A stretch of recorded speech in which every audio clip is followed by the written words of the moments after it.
আমার উম্মত এক সময় চারটা জিনিসকে তারা হালাল মনে করবে। এর ভিতরে একটা হলো আল মাআজিব, বাদ্যযন্ত্র। এটাকে মানুষ কোনো দোষের কিছু মনে করবে না, অথচ এটা আল্লাহ তাআলা হারাম করেছেন। এটার মাধ্যমে শয়তান মানুষের অন্তরের মধ্যে নেফাকের বীজ বপন করে, ঈমান আস্তে আস্তে ঠুনকো হয়ে যায়, দুর্বল হয়ে যায়, ঈমানের চেতনা নষ্ট হয়ে যায়, সে টেরও পায় না।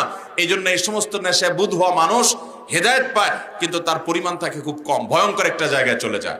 এখন আপনি জিকির করছেন, জিকির করতে করতে আবার বাদ্যযন্ত্র ঢোল তবলার সাথে পিটাচ্ছেন, তাহলে এই জিকিরটা কি মুহাম্মদ সাল্লাল্লাহু আলাইহি ওয়াসাল্লাম বাতানো পদ্ধতি অনুযায়ী হলো? অথচ জিকির ইবাদত, কিন্তু সেটা মুহাম্মদ সাল্লাল্লাহু আলাইহি ওয়াসাল্লামের পদ্ধতি অনুযায়ী হয় নাই, তাহলে এটা বিদআত। এবং এই বিদআতের কারণে জিকির করে আপনি জান্নাত না বরং জাহান্নামে যাওয়ার কথা নবী সাল্লাল্লাহু আলাইহি ওয়াসাল্লামের হাদিসের আলোকে।